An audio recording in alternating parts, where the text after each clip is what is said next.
يصلون على النبي يا أيها الذين آمنوا صلوا عليه وسلموا تسليما اللهم صل وسلم وبارك عليه صلوا عليه دائما صلوا عليه سرمدا صلاة وسلاما عليك يا رسول اللہ صلی اللہ تعالی علیہ وسلم۔ ہاں بیٹا، کل کا سبق سمجھ میں آ گیا تھا؟ جی حضرت۔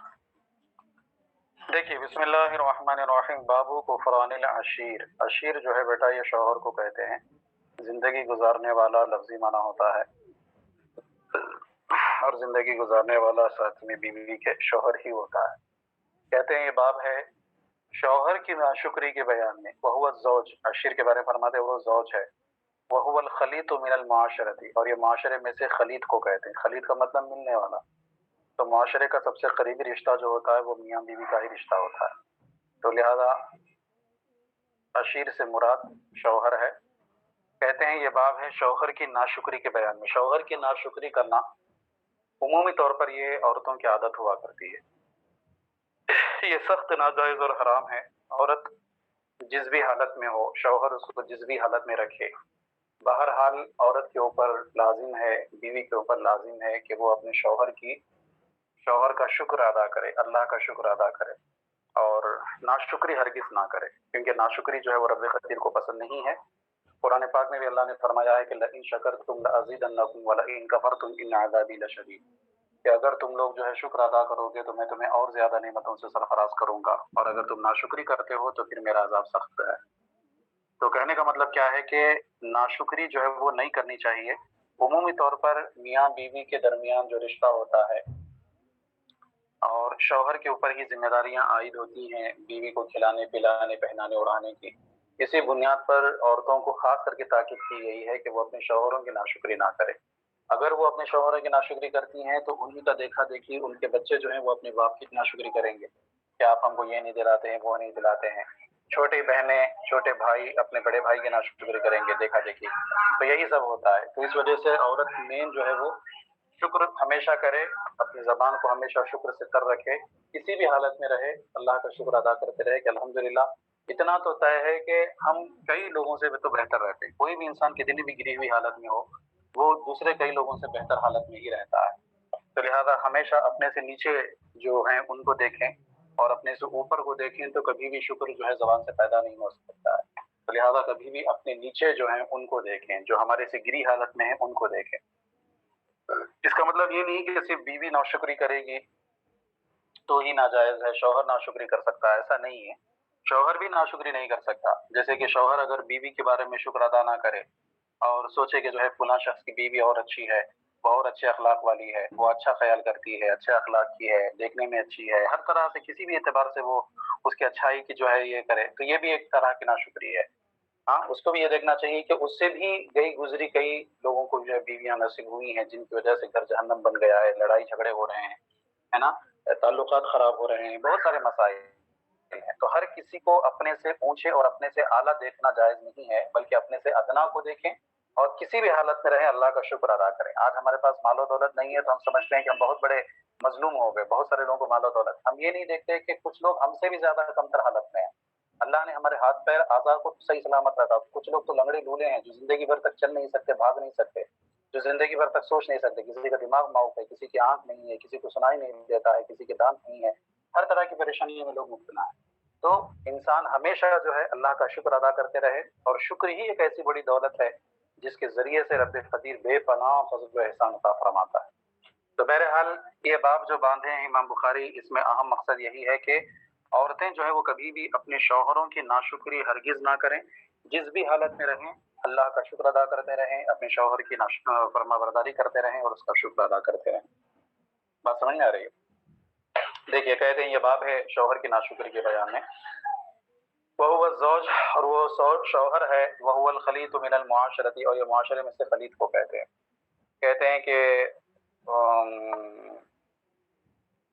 فیہ عن ابی سعید عن نبی صلی اللہ علیہ وسلم، اس میں حضرت ابو سعید خدری رضی اللہ تعالیٰ عنہ کی نبی اکرم صلی اللہ علیہ وسلم سے روایت ہے۔ حدیث پاک دیکھیے، حدثنا عبداللہ ابن یوسف قال اخبرنا مالک عن زید بن اسلم عن عطاء بن یسار عن عبداللہ بن عباس انه قال خسفت الشمس على عهد رسول اللہ صلی اللہ علیہ وسلم، ہم سے حدیث بیان کہ عبداللہ ابن یوسف نے وہ کہتے ہیں ہمیں خبر دی، مالک نے وہ روایت کرتے ہیں زید ابن اسلم سے وہ روایت کرتے ہیں عطا ابن یسار سے وہ روایت کرتے ہیں عبداللہ ابن عباس سے، انہوں نے فرمایا کہ نبی اکرم صلی اللہ علیہ وسلم کے زمانے میں سورج گرہن ہوا، سورج کے اوپر گرہن طاری ہوا۔ تو آپ جانتی ہیں کہ سورج گرہن اور چاند گرہن کے وقت نمازیں ادا کی جاتی ہیں، سورج گرہن کی نماز جماعت سے ادا کی جاتی ہے اور چاند گرہن کی نماز تن تنہا ادا کی جاتی ہے۔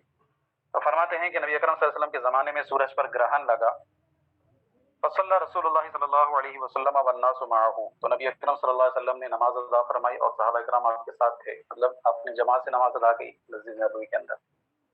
فرماتے ہیں کہ فقام قیاما طویلا نحو من سورۃ البقرہ، کہتے ہیں پھر آپ نے لمبا قیام فرمایا۔ سورہ اصل میں معاملہ یہ ہے بیٹا کہ نماز خسوف جو ہوتی ہے سورج گرہن والی نماز، اس نماز کے اندر تلاوت اتنی لمبی کرنے کا حکم ہے، 4 رکعت نماز ادا کرنے کا حکم ہے اور 2 رکعت بھی ادا کر سکتے ہیں۔ سورج گرہن جتنا لمبا رہے گا اتنی لمبی نماز ادا کرنے کا حکم ہے، تو اتنے لمبے قیام کرنے کا حکم ہے، اتنے لمبے رکوع کرنے کا حکم ہے۔ مقصد یہ ہے کہ نماز پوری کرنے تک گرہن جو ہے وہ ختم ہو جائے۔ اب گرہن جو ہوتا ہے کبھی چھوٹا ہوتا ہے کبھی بڑا ہوتا ہے نا، کبھی گھنٹوں کا ہوتا ہے کبھی کچھ منٹوں کا ہوتا ہے، سن میری بات؟ تو اسی اعتبار سے کیا ہے نماز کو ادا کیا جائے گا لمبی کر کے۔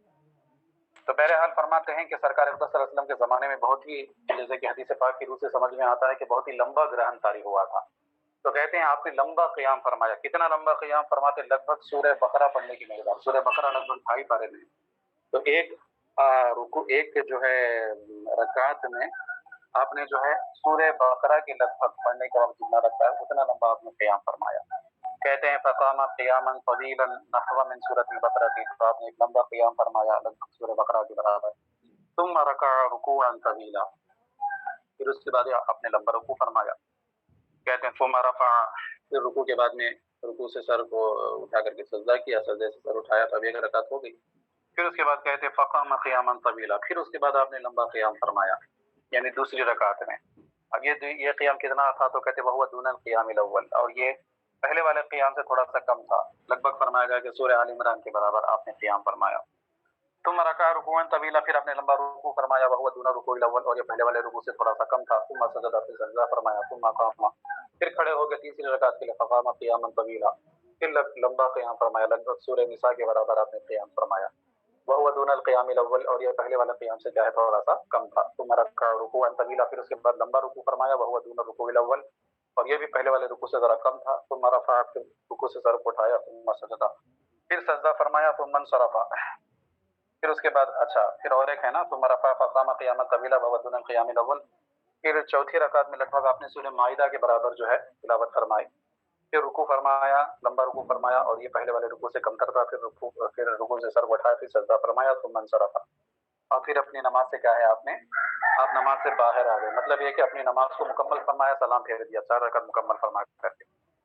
فرماتے ہیں وقت تجلت الشمس، اور اس حال میں کہ جب آپ نے نماز اپنی مکمل فرمائی تو اس وقت جو ہے سورج جو ہے وہ نکل چکا تھا، ظاہر ہو چکا تھا، واضح ہو چکا تھا، مطلب گرہن جو تھا وہ گرہن ختم ہو چکا تھا۔ پھر اس کے بعد سورج گرہن ختم ہونے کے بعد جب نماز بھی ختم ہو گئی تو پھر آپ نے جو ہے کھڑے ہو کر کے تھوڑا سا خطبہ دیا بیٹا۔ وہ خطبہ کیا دیا تھا؟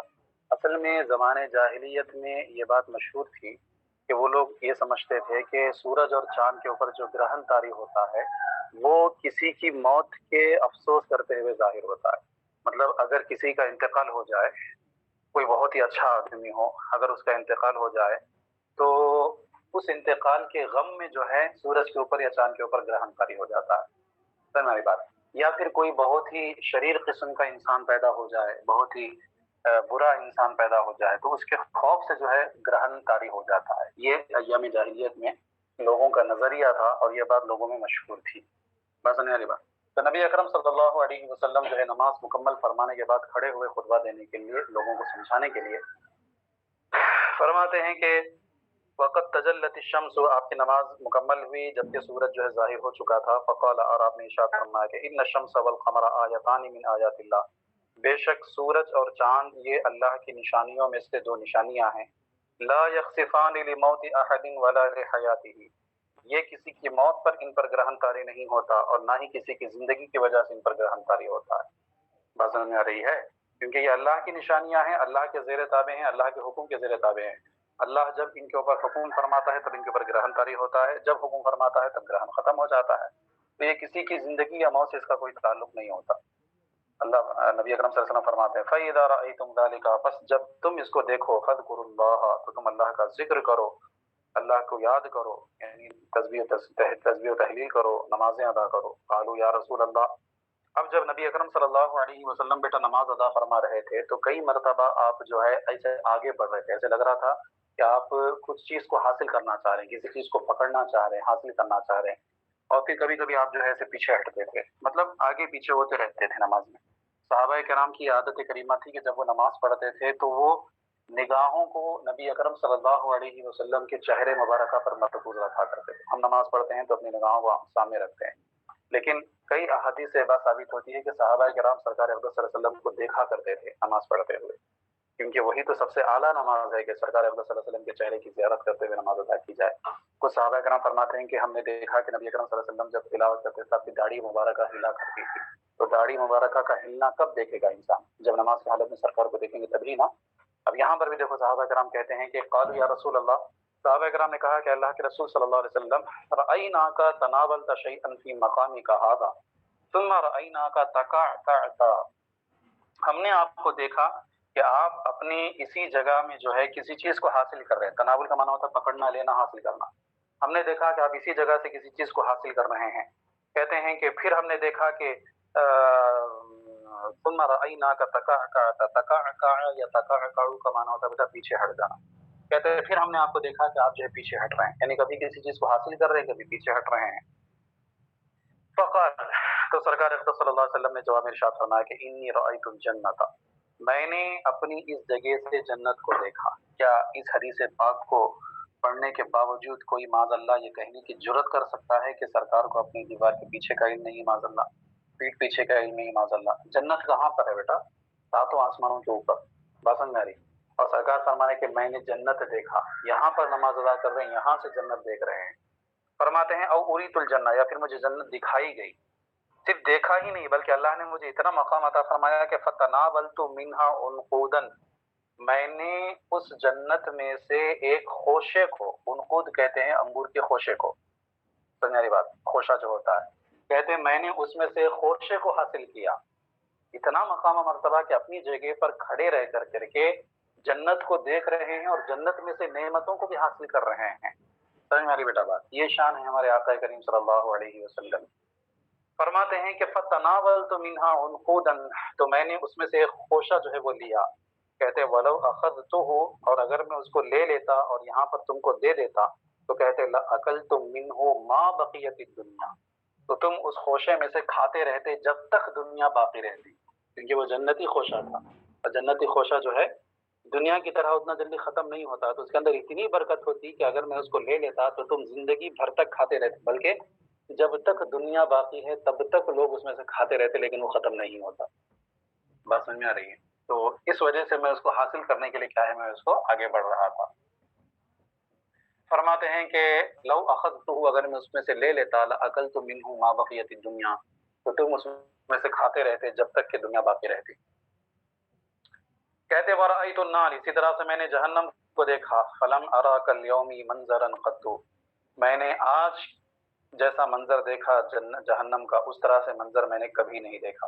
کہتے فلم ارا، میں نے نہیں دیکھا، کل یوم، آج کی طرح، منظرن، کوئی بھی منظر، قطو، کبھی بھی، مطلب اتنا دہشت ناک منظر میں نے کبھی نہیں دیکھا، کیونکہ جہنم کا منظر ویسا رہتا ہے.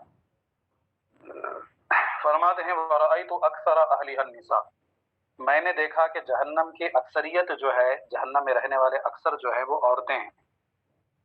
اللہ اکبر. وقالوا، تو صحابہ کرام نے عرض کیا کہ لما یا رسول اللہ، اے اللہ کے رسول صلی اللہ علیہ وسلم کیوں عورتیں سب سے زیادہ جہنم میں تھیں؟ سرکار نے فرمایا بکفرہن، ان کے کفر اور ان کے انکار کی وجہ سے، ان کی ناشکری کی وجہ سے. قیلا، تو کہا گیا یکفرن باللہ، کیا وہ اللہ کا انکار کرتی ہیں، اللہ کے ساتھ کفر کرتی ہیں، جس کی بنیاد پر وہ جہنم میں ہے. سرکار نے فرمایا کہ یکفرن العشیر و یکفرن الاحسان، شوہر کی وہ ناشکری کرتی ہیں اور احسان کی ناشکری کرتی ہیں. شوہر کتنا بھی کھلائے پلائے اس کی ناشکری کریں گے، ارے ہم کو تو کیا کچھ دلایا ہی نہیں ہے، ہمیں کو تو پہنا ہی نہیں، ہم سے بہتر تو گناہ ہے، اس طرح کی باتیں کریں گے.